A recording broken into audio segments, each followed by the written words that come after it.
1° maggio, una festa del lavoro dai molteplici aspetti, atipica, l'ha definita il presidente Zaia, che dice quella di oggi è una celebrazione con un senso più elevato rispetto a prima e ricorda chi non ha un lavoro, chi lo ha perso a causa di questa emergenza, 50.000 in Veneto, di cui 35.000 solo nel mondo del turismo, e poi chi è morto o si è ammalato durante lo svolgimento della propria professione. La festa di quei lavoratori che hanno rischiato la vita in un'altra maniera, no? Noi eravamo, se vi ricordate, fino a 3 mesi fa si parlava sempre di sicurezza nel lavoro. Oggi la sicurezza del lavoro, dobbiamo ricordare, ci ha posto un'altra questione, che è quella dei lavoratori del mondo della sanità che hanno perso la vita o che si sono infettati, si sono ammalati.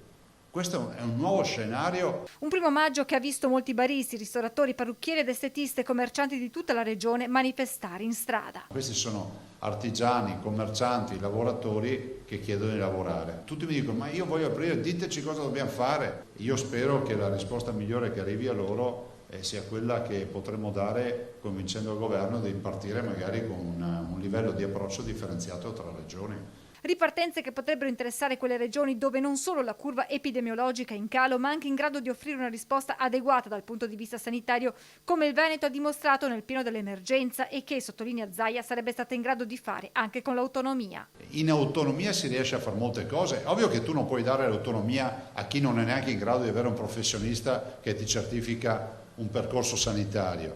Ma questa regione l'ha dimostrato, insomma, abbiamo il fior dei professionisti. Saremmo stati in grado comunque di affrontare questa partita. Tutto quello che ci hanno dato, grazie per tutto. Noi abbiamo portato a casa 200 ventilatori, poi ce ne siamo anche comprati.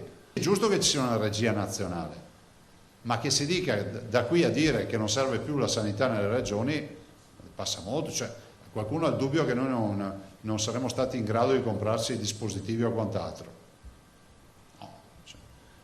Andavamo e alla fine portavamo a casa qualcosa, come abbiamo fatto. Zaia è poi tornato a parlare delle ordinanze regionali, ribadendo che non sono in contrasto con i DPCM. Una delle contestazioni, adesso cercheremo di capire che contestazioni, che i legulei dicono che è incompatibile con quello che è previsto dal DPCM, e tenetevi duro, è la vendita di fiori e piante nel mercato. Io resto convinto che le ordinanze che ho firmato vadano nella direzione tanto di non far cagnare, ma soprattutto di dare risposta ai tanti cittadini. Noi non ritiriamo ordinanze, questo è ovvio, e le rinnoveremo. Regione sempre al lavoro su vari fronti, dalla gestione dei minori durante l'estate. L'assessore Lanzarina è pronta, ma abbiamo bisogno di una copertura a livello nazionale, spiega il governatore, alla partita dei tamponi, che viaggia a ritmi sempre più elevati. Si punta ad arrivare a settembre con un regime di 20.000 tamponi al giorno e un obiettivo ambizioso da raggiungere, 50.000 quotidiani. Abbiamo deciso di acquistare 3 macchine,